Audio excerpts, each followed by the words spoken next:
Ladies and gentlemen, future first ballot Hall of Famer. Member of the Bull Ring of Honor down there for the AFC South champions, Houston Texans. Ladies and gentlemen, J.J. Watt. Yay!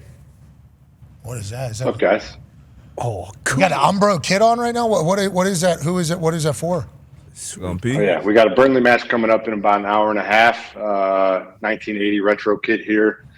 We play Plymouth Argyle at 2 p.m. Central Time. So you know the whites normally look terrible in yellow. You look very good there. Phenomenal. You look very good in that. Great jersey. Seems to be a lot of conversation around that topic in that Thunderdome today there. But I appreciate it. I look good in the yellow. We're talking about the way to throw a heart. Is that what you're talking about? We played Plymouth Argyle today. Fun fact. They're good. Home of the Mayflower. Oh, really? Wow. That's right. I love that. The Plymouth Argyles, they come out 3-5-1. They're ready to go. Or the 3-5-2. They're ready to go out there. Plymouth Rock. Yeah, because that's up there in where they landed. Yeah. Named after. In Old Mass. Yeah. Wow, in New England. Pilgrims. Mm-hmm. Where America was invented, some would say. Away from Old England. Yeah, that's right. Which is where this lad is an owner of. Mm-hmm. Are you guys wearing those tarps? You bring those back? Do you do merch stuff? Do you do other jerseys to make a quick buck? I got a bunch of old retros in my closet. Also looking at some stuff in the future. I personally love this old school crest, and I just love it. I would love some incorporation. So anytime I get a chance to wear it, I enjoy it. What do you think? Do you like it? I could never wear that, me personally. The way I am built, can never wear that. I think yellow's tough. You wear a lot of stuff, though. You look good in black. Though. You'll see me in dark colors because the way I am built. Yellow would be a tough one for me. But I played for the Colts, and we wore white Spanx on primetime on a regular basis. That wasn't great for me either, So punters really hate the all-white because Leckler hated the all-white. Yeah. Your belly button looks like a lineman too. A lot of linemen. You weren't big. What are you talking about? Yeah, exactly. But the white Spanx certainly say this. We were OnlyFansing out there, but you guys are loads. This is actually an interesting question. I'm very curious to hear the answer. You, D-Butt, did you ever wear any jersey besides the home and away of the Indianapolis Colts? Did they ever do an alternate? I think we did it one time. We moved the stripes from here to here, and then we had a different helmet one time. Color Rush? I think we did white. I don't think Color Rush came in until 17, 18, right? We had a Thursday night Color Rush for sure at home. Against the Broncos, I think. All blues. What was your Color Rush? All Was that blues. the helmet? Was that the helmet, the different helmet? The Boys of Summer? Was that 17, though? And that's Indiana Nights, Yeah. you asshole. Oh, yeah. It wasn't the Indiana Nights disaster. No, because she grew up. Disaster? Whoa. Listen. It's a beautiful dress. Your uniforms are playing for another team. Okay, so I don't want to hear it. You always. Oh, yeah, well. Yeah. Yours were sitting on the couch, so. All right. Yeah. All right. But you have great. I do like your main uniforms. They're good. They're iconic. You don't mess with an icon. I think that's part of the reason why Indiana Nights didn't work that well. A, because they weren't designed that great, but B, because your normals were good. Well, and C, it was a 1:00 game because the Colts had no night game, so there was a lot. There was a lot that goes into it. But I do believe the family that owns the Colts take great pride in the tradition of the uniform and the logo and everything like that. Anyways, I'm happy to hear you're not an owner that's super duper greedy and just tries to turn out an alternate jersey just to get a few bucks. Just get a few bucks. Because why would you want to do that for Burnley? Why would you want to get a few more bucks? Maybe sign some free agents. Keep that goalie. Keep that goalie who's he's a real deal. He's a guy, isn't he? He's a dog. He will be the number one for England at some point. He is a dog. He's going to be very expensive for you, so maybe we start selling these yellow jerseys. Yeah. Maybe we start doing some business out there. Go ahead, comment. He's going to have to play for the Bengals. Yeah, wasn't that the deal between you and the goalie? I seen it on the internet. It was the deal. We were just joking around. He's a big Bengals fan, so we were messing around. And he said, how about you come out of this was before the Bengals played the Steelers, so he was trying to round me up a little bit. He said, how about you come out of retirement and play for the Bengals? And I said, well, if you don't allow a goal the rest of the year, then I'll do it. It's a deal. And we have played 5 games since then. He has allowed 0 goals. Yes. And he saved 2 penalties in 10 minutes in the last game. So he took it very seriously. After 3 games, I messaged him. I said, hey, you're taking this a little too serious. He messaged me and he said, how do you eat a whale? 1 bite at a time. And then after this past game, I said, all right, now you're getting real serious. He said, I want this pretty bad, man. So it's heating up a little bit. We still got 18 games left. Oh, okay. So that's a lot. We're nowhere near it. We're nowhere near the end. But, hey, how do you eat a whale? Mm-hmm. You don't. Tell him. Do you tell him you don't want a guy to be on your team that eats whales? But nonetheless. Because he's a Kennedy guy. What's that? Because he's a Bobby Kennedy guy. That's true. Or whales gluten-free. Remember they put it on remember he took a chainsaw and sliced the whale's head off and then put it on top of his car driving back from the beach? Yeah. You remember this? No. Oh, yeah. Yeah. True story. True story. Yeah. Drove on top of his Volkswagen. Tell it. I'm okay. I'm going to look this true up. Story, yeah. I'm going to do my research. I'm excited to look this up. I don't remember the story at all. Beached whale. He said, we got to get this thing out of here. Go grab my chainsaw. Sliced his head off, put it on top of his car like luggage back in the day. And tied it on there. Yep. His daughter told the whole story. Yeah. That's actually what happened. Here we go. Boom. RFK Jr. being investigated for decapitating a whale and driving across state lines with school. Yeah. It's real. Hey, it's just letting you know. Yeah. Just News news journalism. report. Journalism. We didn't create this report. No. That was actually out there. I didn't. That one. I must have missed that one. Yeah. That was middle of season there, September 15th, 2024. Whenever they were out to get everybody. Oh, yeah. Was Aaron almost the vice president at this time? Yeah. Yeah. That was around then. Yeah. It's amazing what they find out during those times. All right. Anyways, I don't know. You're right. I don't know what Bob did, and maybe he thinks it's healthy, but I don't think that's going to become cuisine for anybody. But if he goes, you have to play for him too, right? This is kind of a thing. Like you would have to play for the Bengals. Oh, if he does this, I will do it. Yeah, definitely. Holy shit. Put it on SeatGeek Ticker. Jage potentially back. He said this past season was the last time. Yep. This is the last time anybody will do it. But that defense, they lose their defense coordinator. Lou Anarumo now defense coordinator for the Indianapolis Colts. Ben Johnson, now the head coach of the Chicago Bears. Pete Carroll's name is being linked to the Las Vegas Raiders now. Allegedly, Tom Brady's running that whole thing, too, over there. Tom Brady's running that entire thing. Saints don't have a coach. Jacksonville Jaguars don't have a coach. Aaron Glenn potentially going to the Jets, but they're saying he's also maybe going to the Saints, who aren't able to do in-person interviews for a few days because of the snowstorm. Which one of those storylines is most intriguing to you? Jacksonville Jaguars potentially bringing Saleh back. I think Saleh was down there as a coach at one point, knows the Cotton family well, right? That's correct. He was a linebackers coach down there for a while. He's probably going to get that and have a guy. Okay, so maybe Saleh goes down to Jacksonville, which hasn't really been chatted about. Liam Cohen just signed an extension with the Tampa Bay Buccaneers, allegedly going to $4.5 million a year as a coordinator, pulling his name from the Jacksonville Jaguar job. Which one of those stories you think is most intriguing? Like Ben Johnson in Chicago, does that change anything? Aaron Glenn, if he goes to the Jets, does that change anything? Like, which one do you think we should pay? Pete Carroll getting back. Which one do you like the most that is kind of being lingered right now, or have already happened? I got a few thoughts. On the coaching situations right now. I think, Chicago has to be excited. Obviously, we have no idea what's going to happen, but it feels like they got the number one hot ticket guy of this coaching carousel, and that seems like a change from the past, in my opinion. I mean, unless there's something that I'm forgetting or missing here, this seems like, holy shit, the Bears actually got the guy. They have the young quarterback. They have some of those pieces that you feel like you add a great coach to it and they have a chance to flourish. So if I'm a Bears fan, I'm sitting there extremely excited right now.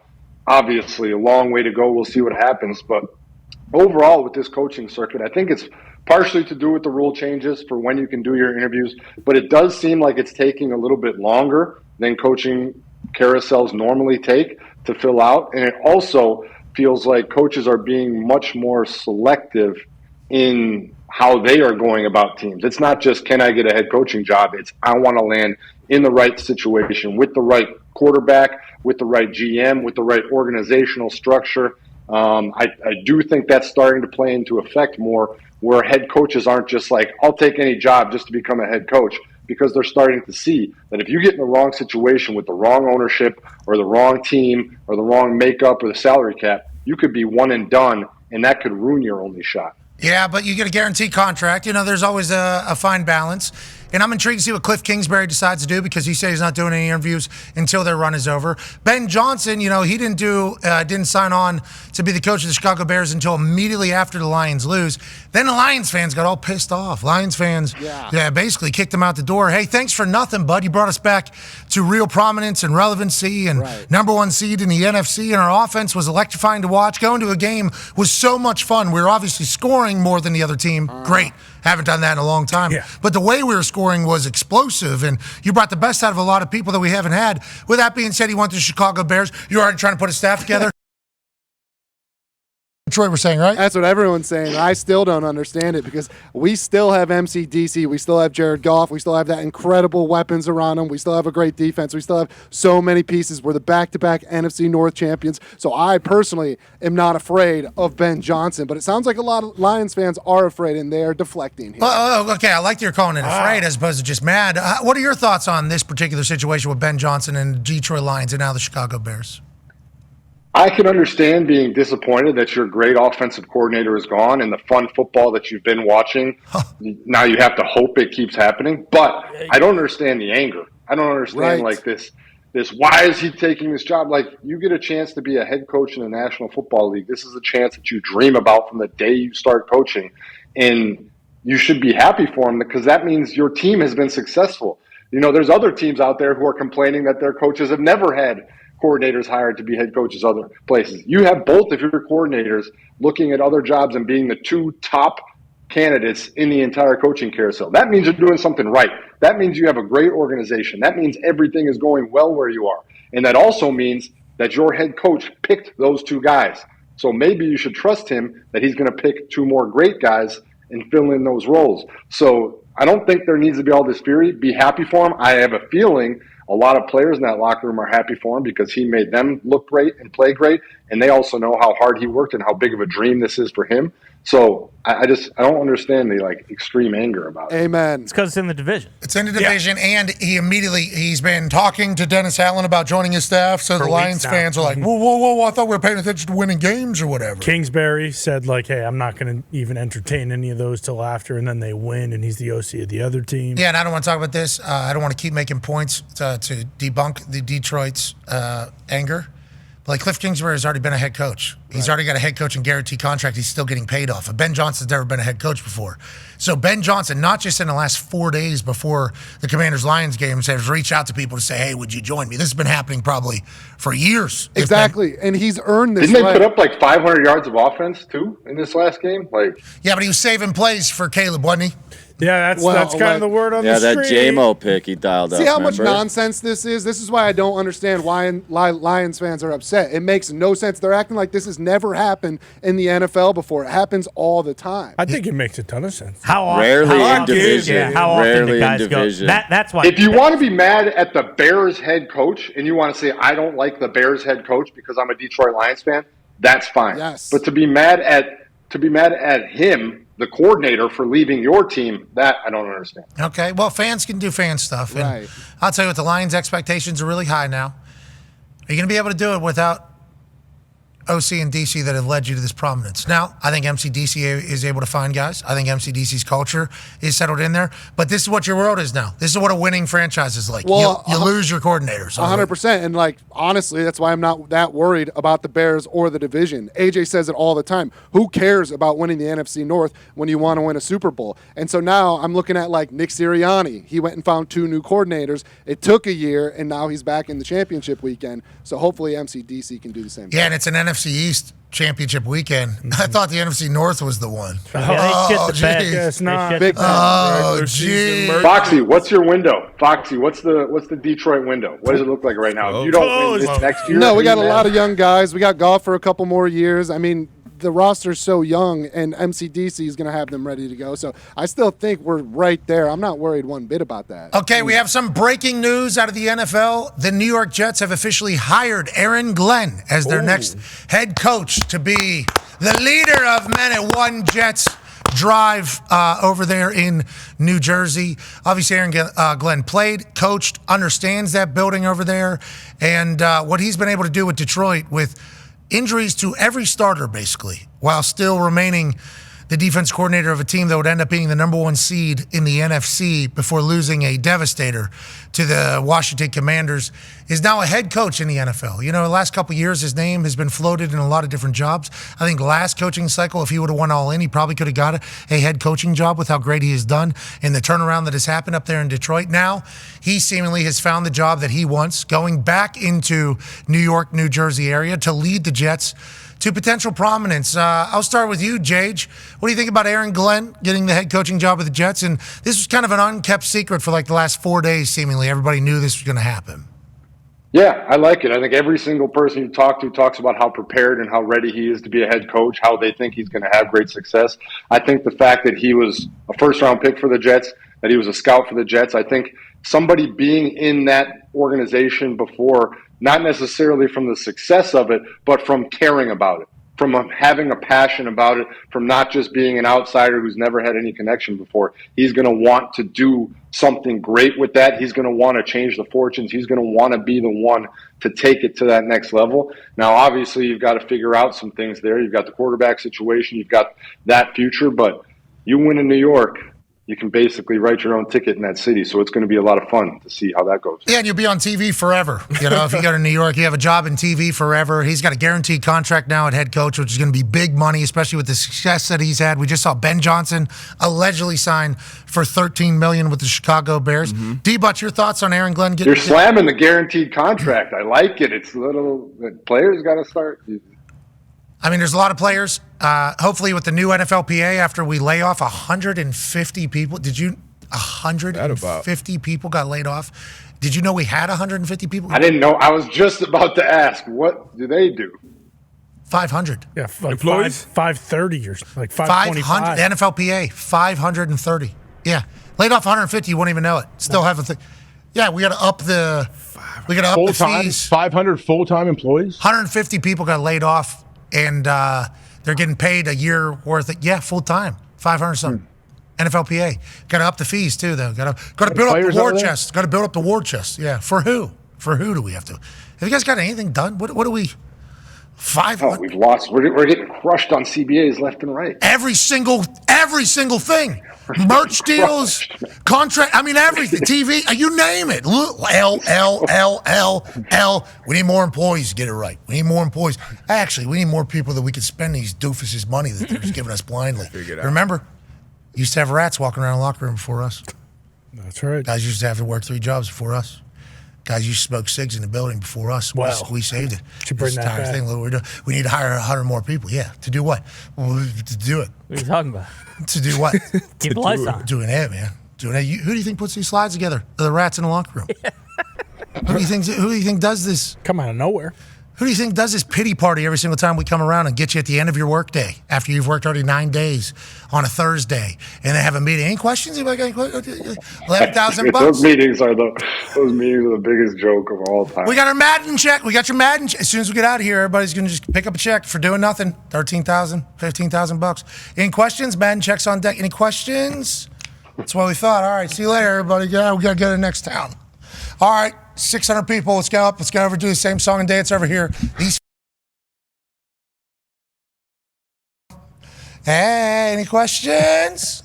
That's what I thought. All right, pick it up. Show goes on. Staying at the Four Seasons too. Yeah. What every suite that you have. Four Seasons. We're gonna vote for your team rep, and he's gonna be cut the next year. And we're gonna vote for a new one, and he's gonna be cut the next year. We're gonna vote for a new one. He's gonna be cut the next year. Oh, you don't want to be a rep? Why? I don't know, because they've all been cut every single year after they become the rep. Yeah, Mawai? Is that the center? Kevin Mawai. Hall of Famer. Unbelievable. Becomes president of the NFLPA. Can't get a job. Yeah, you're retired now. Oh, great. So who ends up being the reps that are voting on all these things? Long snappers. Bingo. It is. Right. It's an interesting dilemma over there. But I think the NFLPA laid off the bad 150 people. Yeah. And we hope they get new jobs. And we're thankful that as players that we could just send a check blankly and you have a job. Way to go. Mm-hmm. They're getting it right over there. They'll figure it out. They're getting it right over there. But the head coach guaranteed contract, the reason why it's such a big deal is because $13 million, 4 or 5 years, whatever it is, I mean, you're getting paid throughout the entirety of that change. You're a baseball player. You're an NBA guy. So if a ownership or organization wants to change their mind after a year, you could be a professional golfer making more money than most of them other than Scotty Scheffler for the next 4 years getting paid off of last year, the year before. Cliff Kingsbury's still getting paid off the Arizona Cardinals deal. McDaniels. Yeah, McDaniels still getting paid. He's up to New England. Congratulations, New England. Josh McDaniels still getting paid from the Raiders. Is now the offensive coordinator for the New England Patriots while he's still getting Raiders checks. I mean, it's insane how it works. But yes, NFLPA is going to figure it out, JH. NFLPA is going to figure it out. They got the right 350 guys there. They do. They got the right and ladies. D-Bud has a question for you, JH. I'm going to ask you about the defensive fronts left in the conference championships. Who do you have, I guess, the most confidence in going forward to win these things and get to the Super Bowl? I mean, obviously I'm a Houston guy, and I just watched Karlaftis take it to tight ends. You can't. I'm just gonna. You can't block guys with tight ends. I'm just gonna say that right now. Chris Jones, obviously up there as a beast. That first sack that he had, he just ran straight past. That was a tough one, and they got Omenahu back. He wasn't out there the last time they played the Bills, so he's great. I think the Eagles front is phenomenal. So I think my top two would be the Chiefs and the Eagles right now. We'll see how Jaden handles that, but the Chiefs just. They blew through the Texans, and Spags at the end of the game brought heat. I mean, it was perfect. He brought heat at the right time, and they hit, and they hit, and they hit, and so it just closed out the game. He knows what he's doing. There's a reason he's possibly a Hall of Famer as only an assistant coach. It's incredible. I think he's definitely going to be a Hall of Famer as an assistant coach. Every time they put out stats about what he's done, nobody else has done it, basically, in most of the success and wins and everything like that. Let's talk about that game a little bit. The storyline of this game is the Chiefs are still the Chiefs, and the refs want the Chiefs to win. As a Houston Texans homer, as a citizen, I believe, of Houston now, as a guy who's in the bull ring of honor in Houston, what were your thoughts on how the stripes worked and calls like this happening where Patrick Mahomes almost lost his entire skull? Damn. And everybody said, and then he's flopping on the sideline as the face of football. Age, what was your big takeaway from the chatter that followed this convo, which is the Chiefs are in bed with the refs, and it's very obvious, which is pretty much the sentiment. Age or Jage? Jage. Sorry, you said age. Jage. Oh, me. That is confusing, though. A couple J's left. The two calls everybody's talking about, I think, are justifiably talked about. I think that they're legitimate. I think it was great how Troy called them out. I think that was all great. I also think it's absolutely absurd that they've come out after the fact and said, no, we made those calls correctly. Let's just, the whole country agreed. Don't even get into that. Now, what I will say is Pat is notorious for knowing how to take full advantage of the rules. He's a great quarterback because he does everything great, not just on the field playing and everything, but he also knows how to take full advantage. He'll slide late. He'll stay tightrope along the sidelines and make you hit him so it looks like he's out of bounds. He'll do all these things.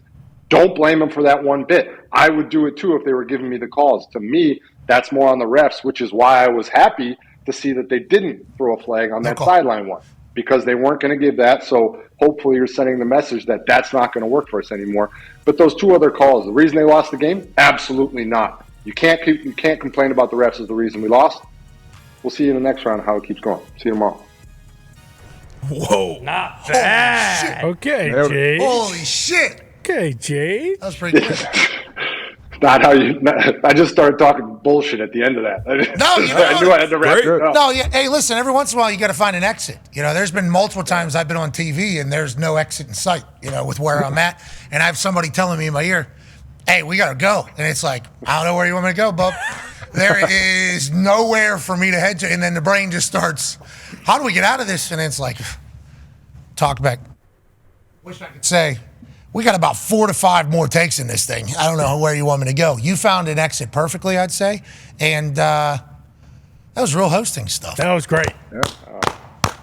Yesterday, we sent it to a break, and we didn't go to a break. And then we're on for another 45 seconds. It worked today. But that was certainly something. Nice. That was certainly something. So you actually... You guys, yesterday was impressive, huh? I mean, you guys had to be a tough day. Yesterday was a massive day. What day is today? Wednesday. Yeah, so Tuesday was a massive day digitally for us because National Championship Monday night kind of carries in to Tuesday. Huge day digitally. One half of the Hammer, Don, Cowboys, Bubba Gumpino. Gumpy, huge day on the interwebs for the old Pat McAfee Show accounts. Massive day on X on Monday and Tuesday. What was it? 83.9 million impressions. It's today. Yeah, it was huge. Big Fucking days. awesome. But so I used to, with X and Twitter, you can always see those numbers, like in the back end of it. If you pay for the blue check mark now, you get that. If before you used to have a blue check mark to get that and had it, and I would always check it, and the numbers would be wild. Like X and Twitter has always been a platform that I focused on. That's always been where I live since the very beginning. That's literally the only thing I've really done. You as well, I believe. And like the numbers would be huge. And I'd be like, I don't want to post these because I don't know if these are big numbers. Like, I don't know what's a big number. I don't know. Like, if I put this out, is somebody just going to fucking... Yeah, comparatively. Yeah, who's this? Yeah. Who's this on? Now we're at the point where it's like, I think people should see what ours are at least, and then let's see what is everybody else. 80-some million in 2 days is a wild day on X. And I'll tell you what, whenever you're having those numbers, you get a lot of people that don't like you on there. Mm-hmm. A lot of people are seeing it. Yeah. A lot of people that like you are seeing it. Mm-hmm. Focus on those ones. A lot of people that hate you are seeing this. People hate Russell Wilson. They shouldn't. Did you see Russ on the show? Did you see any of him talking to us? I saw him. I didn't have the sound on. My son was watching Moana, so I had Moana. Nice. I understand. I didn't have the sound on. What did I miss? Listen, kid, I can go on and on. I can explain every natural phenomenon. It's a good movie, man. Oh, It is yeah. a good movie. I'm going to see 2 this afternoon. I've heard mixed reviews on 2, but no, it's good. I'm going to see 2. I've heard great things. It's unbelievable. Just like the red one, The Rock's in it. It's going to be good. So that is just what you need to know. Moana 2 is going to be good because of it. Russ is just like Russ, I think. I think he's always Russ. I think it's similar to what you had to deal with there for a bit. You were being portrayed as this superhuman, perfect guy, right? And I think you sensed it and you backed away from everything because you were kind of over that being a thing. Not that you're not a superhuman and a good guy, but whenever everybody is like saying, and like pushing it and thrusting it basically in people's faces, humans are naturally going to start hating that thing. I mean, that's just kind of how it goes. Everything is professional wrestling. Like, that is life. So, like, Tim Tebow had it. I think you had it for a bit. Russ is very much in the middle of this type of thing, too. Like, look at this perfect guy. Huh? Isn't he perfect? He is. He is perfect. Look at this guy. He's doing all by himself a fake drive down the field with a sky cam right over top of him. He's going through the huddle. He's visualizing everything. And it's like, is Russ doing that from the cameras? Gotta be. Look at this guy. Look at this guy. Look at this guy. So he's kind of been a victim of that thing. After talking to him, it feels like he is who I think he's being portrayed to be. And maybe some of it is a little corny, but I think he's just trying to be a good force in this world, especially in sports. So I respected him coming on, and I thought he did a great job. And I think there's also a thing that's like, okay, how long does somebody have to do it? Let's call it an act or not. How long do they have to do it before? No, that just is who they are. If they are acting, that is a 15-year act that is gone on, and that is who they are. I mean, the guy goes to the hospital every single Tuesday for his entire life. Like, do you think he's just putting on this every Tuesday and he's like, at some point, these people are going to see it? No, he's just doing it because that's what he does. That's who he is. I know mine obviously is a little bit different, but I agree. There was a time where I went through that there's definitely a time where I wanted people to think that, like, oh, Captain America, all this perfect and everything, and you try and portray everything. You want to control every interview. And I think there's a part of that where you're a little, I don't know if it's scared or worried. You're like, I don't know if people would actually like you if you just were yourself. You're supposed to play a character. You're supposed to be this perfect image. You're leading a franchise. You're doing these things. You want to give out the perfect image. And then there just comes a point where you're like, nah, like, I can't. For me, I was like, I can't do this forever. Like, and if people didn't like it, so I was like, fuck it. If they're not going to like me anyway, might as well just be myself. Just be normal. And so, is there an imposter syndrome that comes in there too? Like, I wonder about that. Like Tim Tebow. The way he was being covered was as if he was Jesus Christ. Yeah. That's holy shit. Still might be. Jesus playing Might football. be. I mean, we don't know. Jesus is a lefty. I don't know if we knew that. And he plays quarterback for the Florida Gators. Like, that is how he was being portrayed. You remember, we all remember it. That was like ESPN. That was literally sports media. I wonder if there's ever the weight of that. No doubt. Has to be real. No doubt. Yeah, because you're like, okay, at some point, like, I'm a normal human here. Like people are going to, at some point, they're going to turn on you. And also, that's something with our society. They want to build people up, but then they also want to turn on them. Doesn't matter who you are, doesn't matter how great you are, doesn't matter how much success you have. They want to see the rise, and they also want to see the fall. So it's knowing that that's also there at some point too. It's an interesting place to be. I wasn't at that level, but it's got to be interesting. You're up there, brother. You're up there. I mean, you're on every. We saw a lot of Jade here. It's happening now.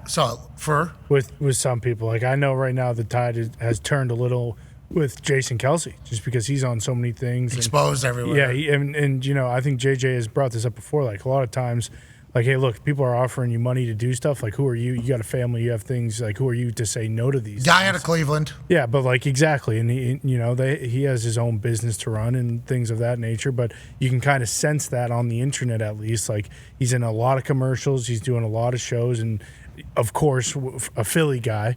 Like, there are people who know him as just, like, hey, center offensive lineman. And now people don't know him as that anymore, and so naturally people are turning. We are scared. Like, obviously. Go ahead. Sorry. No, go ahead. There also is a figuring out of wading through the waters of that world if you've never been in it before. I mean, you mentioned, like, yes, he's been extremely famous. He's been an offensive lineman his whole career. He had the Super Bowl, he had the speech and all of that, but he hasn't necessarily had a lot of the same commercial opportunities coming his way, the TV show opportunities, night show opportunities. So you're wading through these waters for the first time with people just throwing offer after offer after offer and opportunity after opportunity at you. And everything sounds incredible because you've never had it at this level before. So people are like, we'll give you X amount of dollars for this commercial. It takes 1 day to film. That amount of money for 1 day? Absolutely. We'll give you this amount of money to have your own show, and you can have your wife on and your kids. Yes, that sounds great. I would love to do that. You don't at the moment think about, like, oh, these people are going to backlash against me for this or that, for the other thing. And as you go through it, then you start to learn what you really love to do, what you want to do, what makes sense from a financial and a time commitment standpoint, and blending it all together and trying to find that right thing. The first time you go through it, man, it is hard to say no. It's almost impossible because you're just like, this is unbelievable. We appreciate you saying that, telling your story, obviously, because you were a part of that whole thing. And we think Jason Kelce is going to be just fine long term. No. But there's been a lot. And as somebody who's on TV a lot, me, Age, the boys, we're out there a lot. There's a lot of us. Like, the commercial world, that's when you're showing up when people don't know you're going to show up. Like, I feel like where we are now, everybody knows where we're going to be. Okay, the assholes are showing up. The asshole is going to be on this. The commercial thing is like, now you're just in every bang, bang, bang. Truly getting shoved down people's throats. Yeah, so that's a big decision to be made when you get in the commercial world. Obviously, you've done a great job. Your commercials have been very well received this year, I think, right? Don't you think all your commercials have been very well? Thank you. Yeah, they've been great. They've all been good. Dodge has been great. They helped my foundation a lot, which was cool, the Dodge Ram. The Dick's one with that was awesome. The Peloton, Christmas one, so the taco one. But that's one of those things I'm talking about. Like, I'm trying to pick and choose and have a little more input in the creative, so that when it goes out there, I'm really proud of it, and I'm like, I'm okay with it. So the ones that I do now, if people have backlash on them, I don't care, because I am 100% completely comfortable and confident in them, and that's just somebody who wants to be met. I love that. All right, another guy that's probably going to experience this going forward is maybe having the greatest rookie year in the history of the NFL. And somehow we're saying that after what C.J. Stroud was able to do last year. AJ has a question for you. JJ, I wonder your thoughts on the Commanders as a whole. Obviously, they're taking on Philly. I've said before, like, I think they have a chance to win this game for sure. I think they got something special going on. What are your thoughts on the Commanders, Dan Quinn, obviously Jaden Daniels, and his historic run as a rookie quarterback? I think it's awesome to watch. The way he handles himself, the poise, the calmness, the confidence, the ability, the talent, it's unbelievable.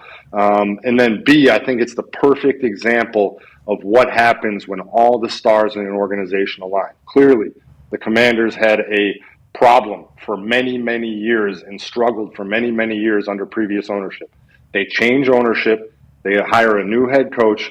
They have a new GM. They get a rookie quarterback, and all of those things combined to create a successful situation and basically an incubator for an explosive success, and that's what we're seeing right here. So I think of it as, you look at all these other owners around the league, and I think of this coaching carousel that we're going through right now, and I always picture these front offices meeting with their owner, and the owner sitting down and pointing to the Commanders and saying, why can't we do what they just did? They have a new coach, a new GM, and a rookie quarterback, and they're in the NFC Championship in their very first year. We're about to have a new coach. This guy better have us in the championship this next year. Why can't we do that? And I just laughed because of how unrealistic and how crazy that is, but the Commanders did it, and it's a top-to-bottom change. They had a full, complete change of philosophy. They changed an entire organization which had a history of struggling for the last 20-plus years, and they changed it all in 2 years, 1 year really with the coach and GM. It's just a credit to when everything aligns. And it also speaks to what happens if we put quarterbacks in good situations as opposed to young quarterbacks in tough situations. What are the names of that team over there in D.C.? What are the names of that team? It was the football team? The Commanders. My favorite one. And then what was that? The football team's your favorite one? Yeah. But not their fans seemingly have another favorite one. Yeah, they don't like the other two. They like one of them. We were having a conversation about this on the CBS desk the other day. Did you guys say it on air? You guys said it on air? No, but this is the conversation that we were having because we were watching an interview with one of the former players, and he was talking about, he said, I got drafted by the Washington Redskins. And like, they were like, I don't know if you can say that on air. And I'm like, well, that's, how would you say that? If you were drafted in 1995, what team do you say you were drafted by? Well, we know how you would say it. We just found out. Yeah. Say the other team. Yeah. Connor's got a question for you, Jage. Yeah, Jage, I believe right now the Eagles are the betting favorites. If they're not the lone favorite, they're either tied with the Chiefs or it's right around the same number. But how do you feel about the Eagles? They're the odds right there. They are the betting favorites. How do you feel about the Eagles' chances? And the question really right now is, hey, can Jalen Hurts get it done? Does he worry you more so than the other facets of their team? Or what do you think their chances are looking ahead? I mean, I've been saying it for a while now. I think their defense is the undersung hero here as opposed to the offense. I don't think Jalen has to shoulder the load for the entire team. I think he has Saquon. I think he has a great offensive line. I think he has a great defense who's been playing well. Jalen Carter's playing out of his mind. So I don't think that he has to shoulder that whole load. But I also don't think that you can have a betting favorite not be the Kansas City Chiefs at the moment, just based on their history, based on what they do, based on how they find ways to win. So I don't think that that's, in my opinion, accurate, but I do think that the Eagles are set up for success because of how they are built, and they don't expect Jalen to have to win it on his own. Hey, Jage, we appreciate the hell out of you. There's one last question coming to you live from Hammer Don. AP, Tone? Yeah, Jage, I did have a question about, how the Rams kind of handled Jalen Carter and how everybody handles Jalen Carter. They double-teamed him on over 50% of all of his pass rushes, which I assume you have dealt with many, many times. And then in the fourth quarter, they were like, you know what? I think we had this guy handled. And they just tried to single him, and then he was let free. Like, does that ever happen? Yeah, so this is crazy. It's a crazy phenomenon about playing defensive line, and it's something you have to learn because it's one of the only ways to keep yourself motivated through a game where you're getting doubled all the time because it's unbelievably frustrating and aggravating. So you're getting doubled. But what happens as the game goes on, I'm interested to hear AQ's perspective on this, is teams start to fall back into their routine ways as opposed to what they game plan for this game because the game gets going. Maybe you're getting into 2-minute drills, whatever it may be. You're setting your protections and you're going. Or you're calling plays that these guys have known since training camp, not necessarily to game plan for this week. So all week long, the plan has been double Jalen every time, no matter what. But then as you start to get into the fourth quarter, you're falling into those old habits and those old play calls, and you just going by your training camp rules as opposed to this week's rules. And I found as a defensive lineman, that's when I made a lot of hay, was in that fourth quarter, and that's what kept me going through all those double teams, knowing at some point they're going to screw up and give me a one-on-one, and that's when I have to win. That's where that 10% luck comes in. Well, I think the other interesting thing, too, is with double teams, I'd love to know how this is categorized and how they're figuring out if it's a double team or not. There's certain guys, JJ, you were one of them. It was, hey, we're going to slide to 99 regardless of where he's at. Aaron Donald was one of them, right? But, like, even if you remember early in your career when you had Wade Phillips as your D coordinator, he would always set the mic to the 3 technique. So we could do that. And the same thing whenever he went to L.A., he would set the mic to that. Well, then they bring Staley in, and now Aaron Donald's over here, and the mic's over here. So you got to pick your poison. Are we going to Aaron, or are we going to the mic? And then also, if it's a 3-by-1 protection, The nickel's out going to be over the slot to the 3-by side, which is also where the 3 tech is if you're a nickel over team, right? So then the center's always going to slide to the 3 tech, right? He's always sliding to the Mike and the Sam. So everybody knows that. Yeah, right. And so at the end of the day, of course, whenever this happens, We're just joking. just listen for a sec. So you're always You know a lot of football. you're gonna really slide. You're gonna slide to the mic in the protection. So is that really a double team, or is that just part of the protection? I guess is the center's going to be uncovered. I've gotten a lot. There has been many Mike 99 games in my day where they don't mic the mic. They mic the D lineman. I know Aaron Donald's faced that as well. There's a few guys that face that. There's nothing more frustrating than when you walk out for the first play of the game and they go Mike 99. You're like, oh shit, this. So explain that. Mike 99 is they're setting the protection off of you. Normally, whenever they say Mike's this, that's who they're counting in, counting out, right? That's right. It's normally Mike's 52, and then you make your sort call, you make your slide call, whatever it Why is, is right? Mike 52? What does that mean? That's his number. Yeah, but why? Is that what the does that starting mean? point for you guys? Well, Like, that's so the you starting point? always read the protection, right? So you look at the defense. If it's too high, then the slot's probably going to be the Sam. The next guy ends the Mike. The next guy's the Will. If it's one high, now the free safety's down over here. He's the Will. The next guy ends the Mike. The next guy's the Sam. So what do you do for your protection, though? You just basically find the middle of the 3, and you're going to the middle of the 3. So there's going to be a center, a guard, and a tackle sorting 3 of most dangerous 4 to the Mike. But if JJ or Aaron Donald is away from the mic, we might just say, fuck the mic. We don't care. We will put the back on that guy. We are sorting too. We're going to him. No matter what. It's all a numbers game. It's just a numbers game. They're trying to get the numbers to match up, and that's the easiest way to do it is by doing it with the mic. But then sometimes teams will choose a guy if they're that guy, and they'll just say, we can't afford to have that guy ruin the game for us, so set it to him. And sometimes that means somebody's free on the other side. And if you got a good D coordinator who can take advantage of that, generally it does. Is TJ Watt okay? Is he happy? I mean, he's not happy. He'd prefer to be playing right now. Is he okay? For a different team? Is he all right? Is everything okay with Tej? Tej okay? Gonna come back stronger than ever? Yeah, that he's going to do. I can promise you that. Is he going to play on the other side? On the other side? They do need to move him to the other side. He's going to play on the other side and then maybe in the middle too? Not just the other side. I mean, we talk about this literally almost daily. But it's not just going to the other side. That's not the easiest solution. You have to move all over the place. You have to make it so they don't know where you're going to be at any time.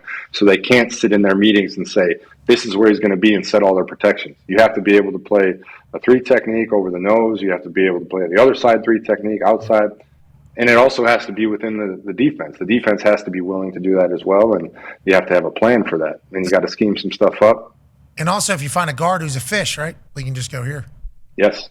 Yeah, there's take advantage of the fish, man. There's a mic'd up segment where you find the guy. I think I've watched it before, where you sit on the sideline, and it's like, yup, we found him. And I think it was a guard. You were going on the inside, and then you just started cooking the guy. And then there's other mic'd up moments where you're like, they picked the wrong guy. You remember this guy? Oh yeah. Maybe we're just better. Yeah, and then with all the moments of him, like, this guy flips a switch out there. Oh yeah. We love it. We appreciate you, owner. We do. We appreciate you, man. I miss it. Bengals, maybe. That made me miss it. You're gonna have to maybe James Bradford. If he does it, dude, I would be, because it would be the most incredible feat in the history of sport. I think if he went 19 more games. Oh yeah, no goals in soccer in the G League. Come on, yeah, come on, impressive. That could be impressive. Never seen. I would gladly better do than it. 3 straight Super Bowls, no doubt. Starts today, 2 p.m. Who are we playing again? Plymouth Rock. Argyle. Plymouth Argyle, bottom of the table, absolute shite. They're a tough team, though. Yeah, they got a couple goal scorers. Absolute shite. They are tough. Yeah. Gritty bump. They got a couple goal scorers that could maybe put this entire Bengals situation in jeopardy. Oh yeah, Big Jim. When James gets it on his left boot, Look out. he shapes that fucker. Yeah. Bends it like Beckham. They go, what a dig by James, oh Jimmy Lefty. That's why he fucking shapes that thing. Yeah. Like Rooney. And then the Cincinnati Bengals' entire Super Bowl hopes next year. In the back of the net. He buries Burnley early. Yeah. I feel like the Bengals D line's already got a few white guys with arm braces on. I feel like they've got that. They can use another one. They're getting shipped. Yeah, I don't know if Hendrickson's going to be there, is he? I don't know. He deserves a lot of money. He's earned a lot of money. So we'll see what happens there. Well, Jamar Chase has earned a lot of money. Congratulations, buddy. Bet on yourself and won big time. Still has another year, and then a franchise, and then I another. hate that process. Bring that back to the PA conversation. because I was the first year of that. My first year was the first year of the 2011 CBA. Trent Williams was drafted in my same spot the year before me. I believe he made 4 years, $23 million, and I was drafted in the exact same spot the next year and was 4 years, $11 million, and I had a fifth-year team option. Again, this is all perspective. You can't complain about millions of dollars, no shit. But they had the team option, and then they can franchise you, So the team has control for 7 years. You're screwed, man. I got so angry my rookie year. Is that where it happened? Is that where it started? Yeah, I told the rep. Is that where JJ Watt started? Is that where it started? Yeah. Shane was there? Yeah. Shane Gillis was there? I was pissed. Point I of was tackle. pissed. I let them know. I was like, we got screwed here. And they were like, we don't want rookies to have all the money. I was like, well, the whole, you have to understand the entire ecosystem. They didn't understand the ecosystem. Nope. We told them that the whole time. That's why it's snowing in New Orleans. And they knew you were right. That's why they were like, this guy's name is JJ Watt. They would say, these guys crying. They tried to deflect. That wasn't the case. You were JJ. Wow. Big break. Yeah, well, at the moment, he's Shane Wah after the national championship. There is maybe a couple extra L's in that last name, isn't it? Shane Gillis. That's a shame. We don't love that. We may or may not have talked to him since the game, and he is heartbroken. There's a lot of deflecting going on. Down bad. Yeah. He's been firing his shots. He really was. He became the mascot of the team there for the last few weeks. Yeah, he's the guy. He got paid to do a prayer. Yeah, I mean, that kind of goes without saying. That's bad juju, probably. Is that how God? Example of a good commercial. He chose a good commercial to do because that turned out good. Yeah, well, I think Shane's creating all his, they give idea and then he is producing it. Getting it done. And that's why they are amazing. Super talent, obviously. Well, I'm sorry. Talent. Yeah. Shane. Extra L. Gill. What a run by that Notre Dame team. Has Saban called him since the end of that game? We had to fool. We don't. Saban wants to beat the shit out. Yeah. Yep. We don't know if that's true. We've not. What if he did just choke him? What if he went to Shane, just grabbed him, choked him? Like, what would Shane do? Oh, hi, Shane. All right. I also want to know this. Maybe you've talked about it, but Ryan Day seemed legitimately mad about the Lou Holtz thing. Has he done an interview? Yeah. Has he done an interview since with you? And was it an actual tense thing, or was he in the room kind of like this one I just did? The one where you're sitting down with both of them, and then yeah, I thought Ryan handled it awesome. I thought it was like hilarious, actually. Yeah, I thought it was hilarious because there was more he said in there that they edited out when he was talking shit to me and to Ty. He was basically like, "What do you guys do? So you guys just sit down and say, how am I going to do something absurd or something like that?" It was very. Yeah, I saw that, but like there was a part of me when he said you guys have already got me with this shit once. Yeah, like it to me made it seem like he was like, all right, guys, like this isn't going to be my running joke. I'm sick of this shit. No. So I was wondering if he was actually. No, look, he was I thought it was like the best way he could handle. In my eyes, when I was in it, I was like, this is the best way to handle it. And there was 14 people in that room. I mean, it was a pretty packed room with a lot of people. Room. Of course. Stiff room. But I thought it was the best reaction, personally. Like when I saw it. I think he handled it great. I just wondered if there was actually a little underlying, like, guys, this is stupid. So here's the issue for Ryan Day, and he knows this. And it's maybe us taking advantage of a situation. AJ being on this show every day, okay? This guy's like royalty over there in Ohio. Like, actually. You know what I mean? Rightfully so. Bingo. Yeah. Ohio State I mean, there's a reason. So I think Ryan Day knows our shit. Like, I think Ryan, knows. I think Ryan knows our show. And I think Ryan knows, we are just fucking. I think Ryan. I thought it was great out of Ryan Day. Me too. Like, as it happened, and then we were talking about it afterwards, didn't even think, day before a national championship. Like, that didn't even cross our mind. Yeah. That was not even a. Certainly crossed my mind. For mine, it was not. For mine, it was not even. It crossed mine when I heard it was happening. It crossed mine. I was like, I don't know how it's going to go, to be honest. See, I didn't even think that's what happened. That's what crossed my mind when he was like, I got a guess for it, and in my head, I was like, there's no way he's bringing it out right now. Oh, see, I didn't even think about it. That's part of the problem, I think, with this entire thing is we go to Dublin, the crowd in the bar can't hear us. There was no other option other than me drinking 30 beers with these people because they couldn't hear our show. Mm-hmm. These people all came, couldn't hear us, so they're going to at least get something out of this. Zero other option other than chugging beers. Then I wake up the next day and I got a lot of people attack me for that. I'm like, you and I are never going to see things the same. Because in my head, there was no other option, especially for the people being there. In that one, no other option. They're playing Notre Dame. Ryan Day, Marcus Freeman are there. Mm-hmm. I think we're cool with all parties here. It's just gotten brought up again like in his, a very recent press conference talking about it. That was the big thing. So in my head, there's no other option. It's just so people can get out. There's not even a question of whether or not it's good. And then immediately afterwards, people are like, I can't believe you did that. Some people in the room, and I'm like, what do you mean? I don't even know what you're talking about. And then yeah, probably not at the right time, I guess. But no, it is the right. It was the only right time. You had to be there. That's what makes you great. That's what makes the show great. That's what makes you great. That's what nobody else on the planet could pull that off. If anybody else, if Tom Rinaldi sat down and tried to bring in a fake Lou Holtz to the interview, like that ain't flying. Like you're the only person that could possibly do that, and it was. Great. I thought Ryan Day handled it great. I thought Ryan Day looked good coming out of that piece. Yes, he did, and also if that goes absolutely terrible, Pat's gonna say we're not gonna run this thing. Yeah, I don't like getting. Yeah, I'm a big let's not bury people guy. So if he didn't handle it well, in my eyes, if I didn't think it looked good, we would have said let's just end it. Yeah. As I say, it's over. I am surprised you haven't had the golf cart driver on the show yet. I thought we would have that by now. We had Will. Will's good. Will was sitting right behind her. That was great. Told the story. Yeah, we got to the bottom of it. I think she was also a menace on the field, which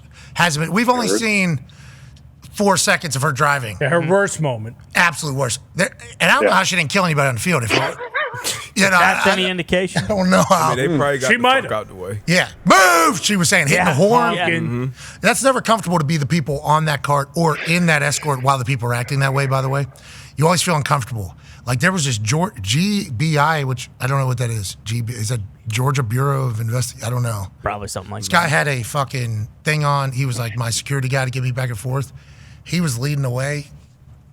Playing no games. None. Yeah. I don't have time. Coach Day he took a neck shot or something there because he was walking a little. I didn't notice it until Will said it, but he was walking a little gingerly there. Whiplash. Guy just got whiplash. All right, great. I'm a national champion now. I got whiplash. And my neck kills. All right, sweet. Gonna feel great. He's gonna be sleeping like a baby tonight. Upright. What a time. What a moment. It'll be remembered forever. And lady, you're doing great. We appreciate your sense of urgency. Now, granted, she had an eye on that wall though. Like very clearly saw the wall.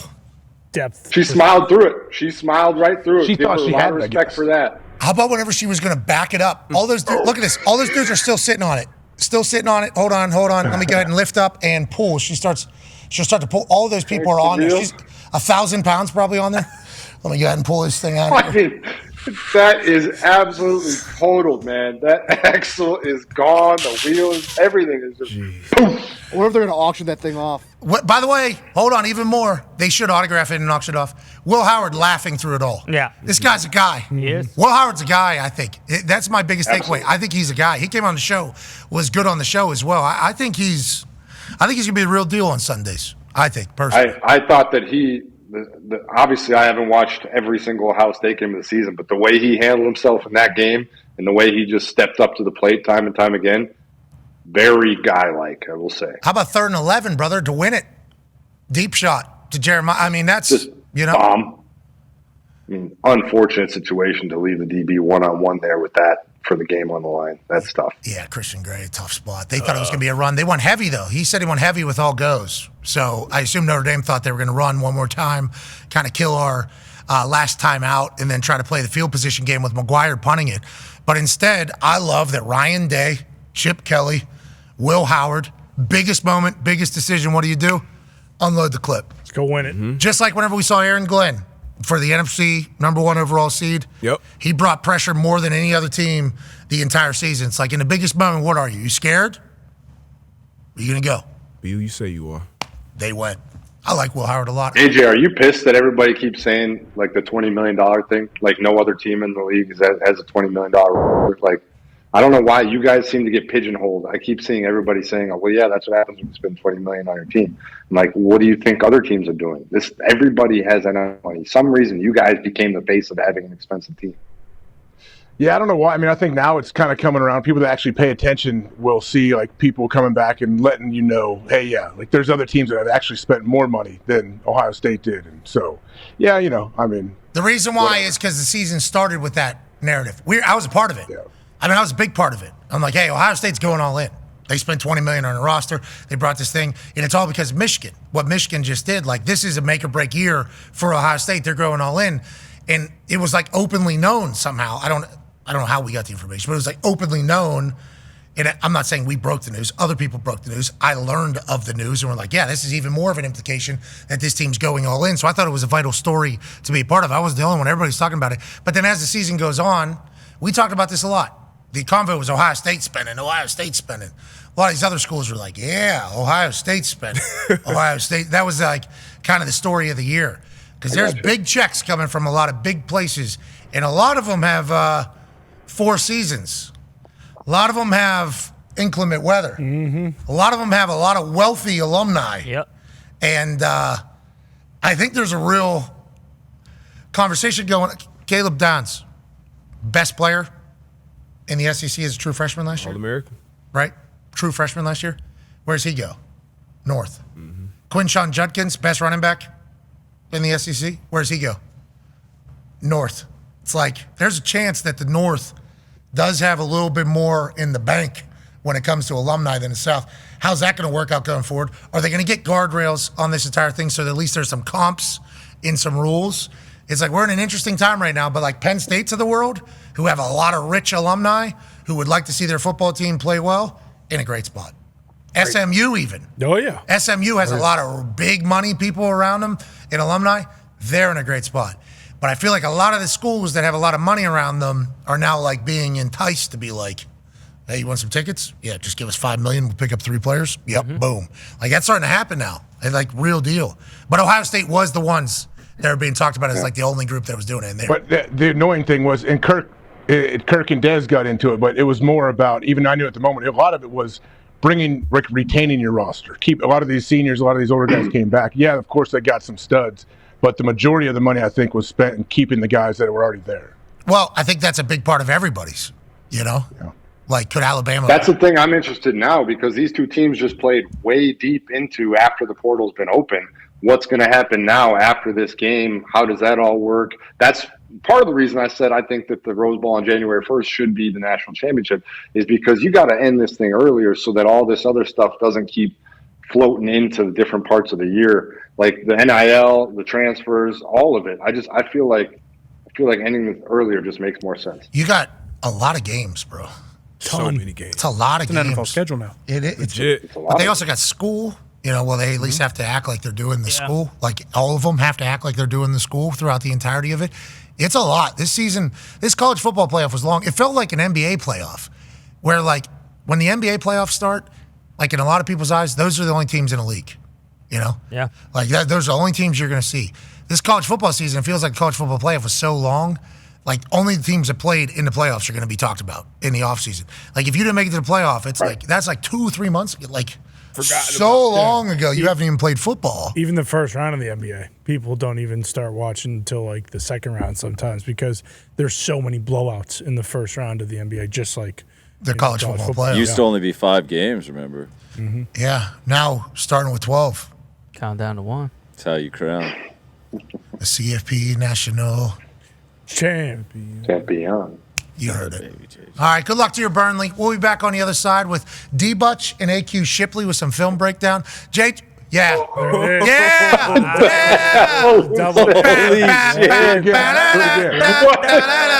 Double thumbs up. No, you got to shoot it, I think. You got to throw the heart. Yeah. All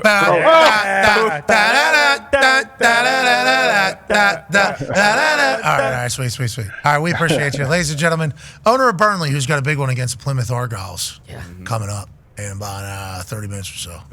Ladies and gentlemen, JJ Watt. Thank you.